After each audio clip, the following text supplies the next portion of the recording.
Pero ito, given nga na ganun, EL, di ba? Given na lumalabas dito more a signal to both House and Senate and the public in general, sa tingin mo bakit yung apat na yan ang pinili niyang i-highlight? Well, unang-una, because of the flood control scam, Okay. project scam, no?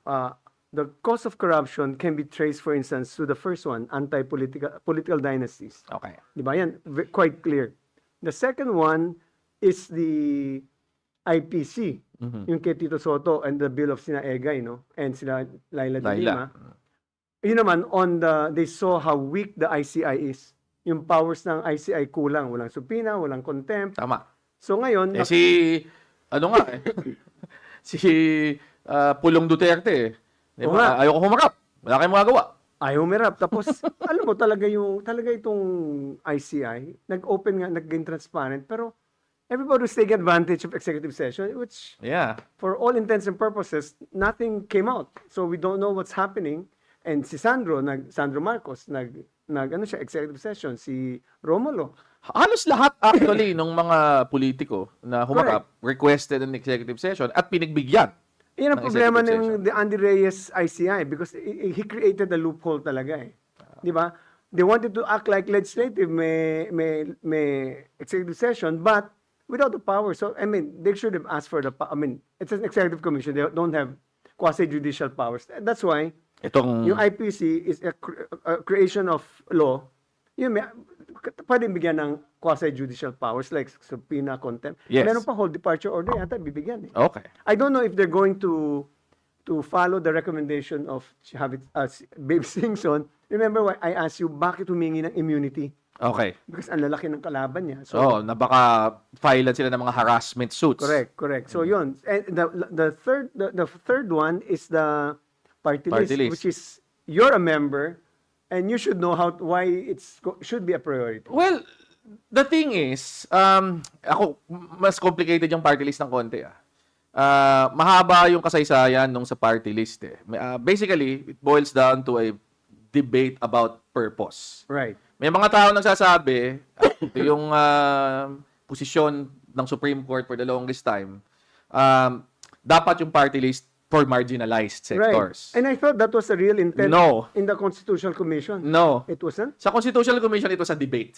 Ang dalawang nagdidebate, marginalized representation on the one hand, proportional representation on the other hand. Proportional representation of what? Proportional representation simply means, kasi medyo mahabang diskusyon to, pero sige, ang election sa atin, we're patterned after the US system, Right. which has what we call a first past the post system. Ibig sabihin, naglaban tayo sa distrito, okay? Congressman tayo ng, Quezon City, sabihin natin, 4th District. Kid Belmonte, Mayor! Okay. Grabe. Talagang siningit yun eh. 4th District. Takbo tayo, di ba? Sabihin natin, merong 200,000 voters. Okay. Nakakuha ka ng 110,000 votes, nakakuha ako ng 80,000 votes, may 10,000 na string. Okay. Bawa. Okay. Sino panalo? Ikaw. Siyempre. Diba? 110,000 na Boto. votes eh.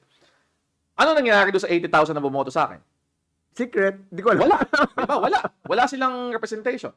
So kahit na mayroong 80,000 na tao na bumoto sa akin, sabihin mo tumatakbo ko Akbayan, ikaw tumatakbo ka LP, mayroong 80,000 people na bumoto para sa Akbayan candidate sa Quezon City 4th District na wala silang makukuhang representation technically. Okay. Kasi nga first past the post eh. It gets worse kung sabihin nating tatlo tayong tumakbo. Bawa, ikaw, ako, sa si Abby Balte, tayo sa Quezon City 4th District, nakakuha ka lang, let's say, 90,000 votes, ako nakakuha ng 40, si Abby nakakuha ng 70. Sino mananalo? Ikaw. Kahit hindi ka nakakuha ng majority vote. 90 lang out of 200,000. Kasi nga, first past the post. But it also doesn't require a majority, di ba? It doesn't. Pero yun nga, nangyayari, posibleng mangyari na you get 90, 110,000 people in your own district did not vote for you and they don't get representation. Yung idea behind the proportional representation is, bigyan natin ng epekto yung mga botong yun. Okay. So, ang ginawa under our Constitution, ang may ideya nito si dating Constitutional Commissioner Christian Munsod. Okay. Eventually, naging COMELEC. Diba? Sabi niya, nakakatawa nga example, PDP Laban ang ginawa ng example in the deliberations. PDP Laban, nagpapatakbo sila sa mga iba't ibang lugar, pero hindi na nanalo yung mga candidates nila in head-to-head district elections. Pero kung i-add together mo lahat ng mga boto nila, Aggregate mo. national, Okay. aabot ka ng a substantial number. Baka umabot siya ng mga 1,000,000 boto nationwide. Okay. So, bigyan natin ng sistema whereby yung diffused constituencies na ganun, pwedeng magkaroon ng representation in Congress. Kaya nagkaroon ng party list. Isn't party list a European concept? Madaming European countries na nag-adapt ng proportional representation Okay. system like that. Madaming ibang, too long to go into it Alright. para pasukin ko pa yung mga iba't ibang variants. Pero ang basic idea, yung mga grupo na merong hiwa-hiwalay na constituency, merong paraan para kahit na hindi lang kayang manalo sa isang distrito o isang probinsya, nationwide, dahil madami naman sila, pwede sila magkaroon ng kinatawan sa Kongreso. Kaya yung party list, di ba, bumoboto bawat Pilipino ng district congressman nila, pero boboto rin sila ng party list. Okay. And depende doon sa percentage na makukuha, pwede sila makapagpaupo ng up to, well, under the current law, 3 members. Ngayon, yun yung concept ng proportional. Ngayon, yung ibang tao sa Constitutional Commission ng 86, ang sinasabi nila, hindi lang dapat proportional. Dapat gamitin natin itong buong sistema na ito para magkaroon ng permanent sectoral representation sa Congress. So, ibig sabihin, hindi lang basta diffuse constituency. Dapat yung mga matagal nang hindi nakakaupo dyan, mga magsasaka, o mga kababaihan, Mga nasa laylayan. o mga magagawa, bigyan natin ng seat. So, actually, pero nung nagbutuhan, ang nanalo, marginalized representation sa Constitutional Commission ng 86. Pero, ang naging compromise, sige, first 3 Congresses, after approval ng 1987 Constitution, hindi muna tayo mag-i-election sa party list. Okay. Instead, kalahati ng mga seats, 20%, so 10%, 25 seats nung panahon na yon, mag-a-appoint yung presidente ng mga representatives from yung mga sectors. Ang ideya, yung 3 terms na yan, gagamitin ng mga sektor na ito para magpalakas, Yes. para pa nag-open elections tayo for the first time in 98, makakasabay na sila. Yun yung idea. Did it happen? Well, 98, nakapasok ang Akbayan. Nakapasok ang Abansi Pinay. Nakapasok ang Co-op Natco. Madami namang mga nakapasok na. Ano? Ano yung gustong i-amend ngayon sa... Depende kung sino kausap mo. Like who? Iba-iba yung versions eh. 'Di ba? So, alam mo, ang Akbayan, na yun ang pinaka-familiar ako, meron silang particular version. Sa pagkakaintindi ko, nakafocus pa rin on proportional representation, hindi binabago significantly yung sa... But do they ban something like people who are rich representing someone that is marginalized? Walang ganun? Alam ko, walang ganon. Although alam ko, nagpasok yata ang Akbayan sa proposal na ng anti-dynasty provision. Also in the party list? In the party list. Oh, interesting. So, yun yun. Si Bam Aquino, si Senator Bam Aquino, meron siyang pinail yata na amendment. Hindi ko alam kung ano ang exactly pinopropose niya. Sa nabasa ko lang na press release ay sinasabi ay to restore marginal representation. So, ang ibig sabihin ba nito, binabalik niya doon sa constitutional debate. Kasi pag tinignan mo talaga yung constitutional record, proportional representation ng Ang talagang idea ni Christian Monson. at anong Constitutional Commission, yun ang nagtagumpay. So, hindi ko alam. But anyway, yun yung ideya dyan. I suppose, response ito doon sa puna na madaming mga party list na actually mga politiko na yung Oo nga. may hawak. Alam mo, At iba nga, hindi ka mga contractor pa nga yung iba eh. oo nga. Alam mo, on the local government side, I don't know if you're familiar with mango. Okay. Do you know what's the meaning of mango? Ano yung mango? So after the EDSA revolution, we saw the rise of civil society groups, Okay. specifically NGOs, non-government organizations. So the feeling is the more NGOs you have in the local government, in that municipality, The more robust the civil more society. robust is civil Okay. society and the more enlightened the mayor is or the governor is. Okay. It's to such a point, they also politicize the NGOs and they term a very politicized NGO as MANGO because MANGO stands for Mayor's NGO. Okay. Sa China, kasi pinag-usapan natin China, merong ganyan. Ano? Na nung una ko narinig, medyo na weirdohan ako sa concept. Meron sila nung tinatawag na GONGOs. Government Organized NGO. Oh, Oh, Bongo. so NGO siya, supposedly, civil society, people's organization, pero ang nag-initiate ng formation ay gobyerno, which kinda, 'di ba, parang contradicts yung concept ng NGO, pero may ganun. So I suppose similar sa ganyan, 'di ba? Si Mayor ang nagbuo. Anyway, 'yon. Pero ako ang gusto kong tutukan specifically yung anti-dynasty kasi yun yung medyo mainit eh. And ako, may duda kasi ako kung kakayanin even despite the president's certification president's indication na ito ay isa sa mga priorities niya. Kasi simple lang. Pure composition. Out of the 254 district representatives ngayon sa House, 212 belong to a local dynasty. Ibig sabihin, meron silang mga kamag-anak na nakaupo sa mga iba pang pwesto sa gobyerno.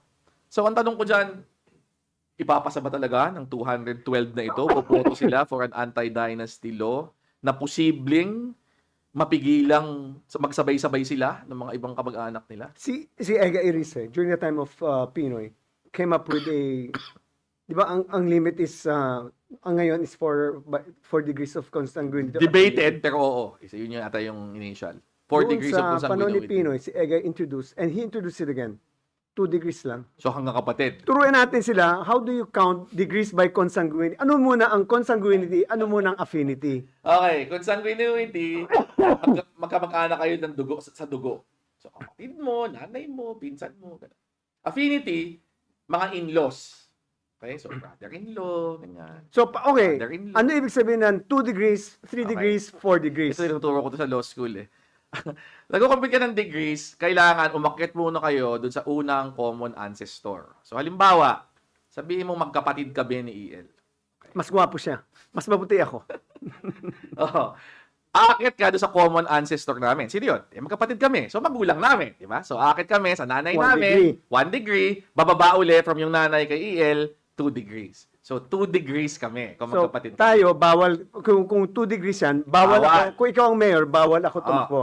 Okay. Halimbawa, ganun din, 2 degrees din kung halimbawa, lolo ko si EL. Paakyat. Kapaakyat. Kasi ang mangyayari, aakyat ako sa nanay ko, yung nanay ko, aakyat kay EL, yung tatay niya. Pwede yung pababa. Pwede rin bababa. Diba? So, kung ikaw, tumatakbo tayo, ang distance natin, 2 degrees. Diba? Ngayon, paano kung magpinsang kami?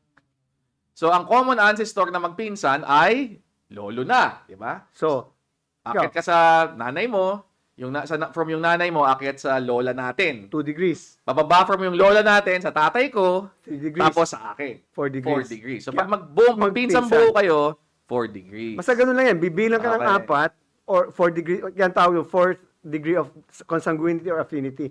So, pag affinity, asawa.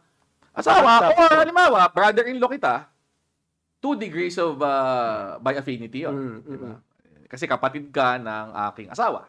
Diba? Yan yun. So, yan, mahirap talagang pumasa dahil nga lahat practically. Well, kasalukuyan, majority talaga ng House ay member ng dynasty. dynasty. And even if you look at sa Senate, ilang magkakapatid ngayon na magkakasama sa Senado? Si Cayetano, the Villars, And the Tulfos. the Tulfos. So, 3 pairs. even with yung sinasabing proposal na 2 degrees, disqualified yung mga yon.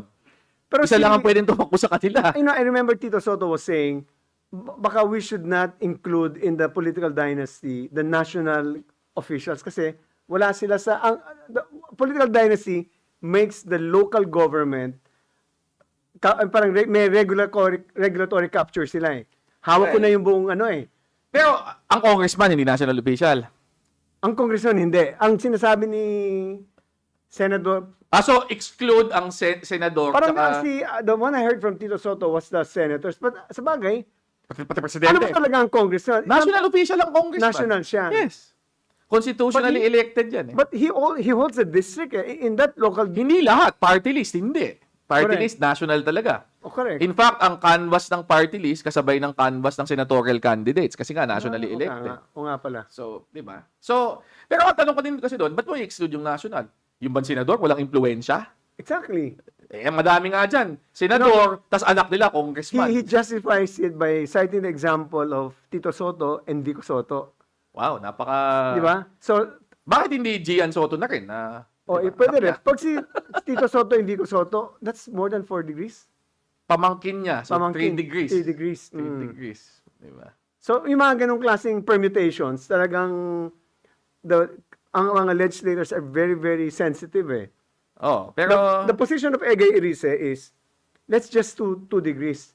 Kasi yun, mas maraming mag-embrace yun kasi dalawa lang. pero sa Senate nga ngayon, meron tatlong pair doon na tatamaan noon directly. Ayan nga. Yun nga, kasi nga, rather than you having 3 degrees or 4 degrees, which is more encompassing, Tapos, madami dyan, may mga anak na kasalukuyan, nakaupo din. So, may epekto yan.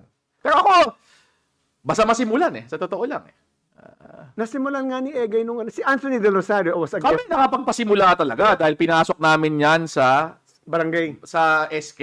SK. So, sa kasalukuyan, yung existing anti-dynasty provision na meron tayo, nag-a-apply sa SK. Oh. So, yung mga SK na meron na silang mga kamag-anak sa gobyerno, hindi sila pwedeng tumakbong SK. So they have to disclose? Yes. Oh, okay yun. So kamusta naman? Is it working? Is it effective? Well, may mga dynasties na nawala yung seat na yon sa kanila. But did it add to good governance? Hindi rin. Well, hindi ko masasabi yun. Sabagay, very mababa yung Hindi ko SK, diba? Mahirap sagutin yun. Okay, so wait. So, ano ang chances na papasa? yun hindi ko alam. Kasi, sure, may sinasabi yung Pangulo natin, pero ibig sabihin, kailangan mag-vote against interest yung mga madaming adverse against membro ng interest House yun at ng Senado. Speaker D said he's all for it. Pero, eto nga ako tingin ko, for the first time sa ating kasaysayan, may napakalakas na push para sa kanya. Nawala sa mga nakakaang pagkakataon na ito ay pinag-isa. You know, I was telling Congressman Egay, sabi ko, you do the anti-political dynasty because yan ang galit ng tao and you can link it to corruption nga, the flood control. Kaya mukhang hopefully it gets more traction even amongst the congressmen kasi sila rin may ipit. Okay. So, tingnan natin. Hintayin natin. At ako, hintayin ko kung yung bang designation as priority, susundan ba yan ng actual certification as urgent? But you know, let's go to IPC. Are you going to the IPC? Sige, go. The IPC kasi, the first announcement of the palace was the president wasn't in favor of the IPC. Kasi nga daw, baka mayroong constitutional issue. Anong constitutional issue? It might overlap daw with yung trabaho ng ombudsman. Yun ang sinasabi. But it doesn't, it's not a constitutional issue. It's a legislative, pero how can that be a constitutional issue? Anong bina-violate? Yung constitution kasi provided for powers ng ombudsman Okay. So, ibig sabihin, nag-create ka ng another body na you are taking some of yung mga powers ng ombudsman at binibigay mo sa another but group. even before the creation of the ombudsman, there's already a Department of Justice which also investigates. So, but it's specific to government, di ba? Specific to government malfeasance, misfeasance. No? But, di ba ang proposal ni Tito Soto was also recommendatory to the ombudsman? Hindi. Hindi ko alam. Okay. But the point is it should be much better than the ICI. Well, oo. For the simple reason na may mga powers ka na of subpoena, meron kang powers of contempt. So, yung mga witnesses tulad ni Pulong Duterte na ayaw mag-cooperate, Pwede na. pwede mong patawag. Pero assuming that there is bakit kahit na, assuming na may constitutional issue, then why did he change his mind? Why did the president change his mind? Yun ang tanong ko sa iyo kanina, 'di ba? Anong reason why these particular 4 bills and why, 'di ba, at the end of the year biglang hinabol? The question is he pandering to the people? Yun ang tanong ng madami. So pandering lang 'yan. Where do you draw the line between pandering and giving in dun sa panawagan ng tao? When it's adverse against Pandering kasi negative 'di ba? Parang pakitang tao lang to. Pero paano kung nakikinig talaga siya? So, yun ang actual question Well, kung talagang nakikinig siya, what will you do? You will certify it as urgent. Kaya nga sinasabi ko, hinihintay natin yung kung merong kasunod. Yun nga yung hamon nila Laila de Lima di ba? Kung talagang seryoso ka dito, itaya mo yung certification. Correct. Kasi yun ang pinaka-clearest signal na talagang Seryoso ako. Oo. At ako hindi nagpapander. So, tingnan dahil natin. hindi ako si Panda. Okay, next. tingnan natin. Diba? Itong kadena. May gusto ko natin sabihin sa kadena. Kasi ako, personally, hindi ako masyadong Ang kadena sa kasi, kadena. they specified a technology called blockchain. Okay. Blockchain essentially, and maybe our subscribers are familiar with it, because I'm also in the fintech space, parang hindi lang one source of truth. Ang nangyari, parang imagine a ledger that is distributed. So parang kung nawala ito, hindi mawawala yung whatever document it is. When I was in government, I was part of the Open Data, I was the chairman of the Open Data Task Force. We went to World Bank. We were funded, except for me, my team was funded by World Bank to go and understand what are open contracts, what are blockchain. So, maganda yung konseptong yon. But for me, hindi Ano ba ang naidadagdag ng blockchain technology dun na hindi mawawala na yung, you can always trace the document. It So, will never disappear. okay. But the substance of it is garbage in, garbage out. Okay. So the contract, Kung sablay na yung kontrata to sa begin blind with. contract, yan ang makikita mo sa blockchain. Okay. The contract is sablay na. Kung may dayaan, kung ano ang nilalaman ng kontrata na may daya, nandun din yun. So, ibig sabihin, it's an information management tool. By and large, it's just to show that you can always have access to government documents. Okay. It cannot get lost. Nobody can steal it. No, but we already have redundancy sa government, di ba? Okay. So, yung kunyari, yung mandadaya tayo, we will conspire, magnanakaw tayo, or we'll craft a project na to our interest, kikita tayo, hindi mo na makikita yun So, ibig sabihin, yung mga insertion sa limbawa na bilyon-bilyon na pinag-usapan natin sa mga nakaraang episode dito, na pinasok ng small committee, and eventually, that will lead to mga flood control projects na anomalous, hindi yun mapiprevent ng kung may blockchain no, technology. blockchain, they will see it. They will just see how the evolution of the contracts are. Okay. So the final contract is there, but again, ang bill ni Senator Bamakina, yung kadena, what he does is, kung may dayaan o may conspiracy mang kumita rito, he'll fine it. Ifa-fine niya. Pag nag-discover, ifa-fine niya. Pero on the contract itself, you won't know if it's illegal or not. Okay. Kasi nandun na yun, unless you're smart enough, unless you're COA, you know what to look for, maybe perhaps makikita mo, but hindi yun talaga yung, it's not the solution that it says it is. Di ba? Parang yun ang problema doon, and marami nag-complain. In fact, mga familiar sa IT, they were saying that you should not be recommending a tool.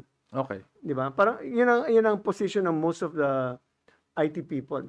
But anyway, that's nandyan na yan because marami nagpo-push ng blockchain. It sounds sexy, it sounds so impressive, but it's just... I suppose yung ano lang. But for yung- transparency purposes, yes. Okay it is siya. eh. Oo. Pero ang ano lang, I suppose ang caveat ay hindi ito Hindi to end all hindi and to be all. end all and be all Oo, na yeah. mawawala ang korupsyon dahil dito. Makikita mo lang na ito yung kontratang ginawa nila, and then at least hindi mawawala yan. But it's really something na maybe needs further refinement. Eh. Okay.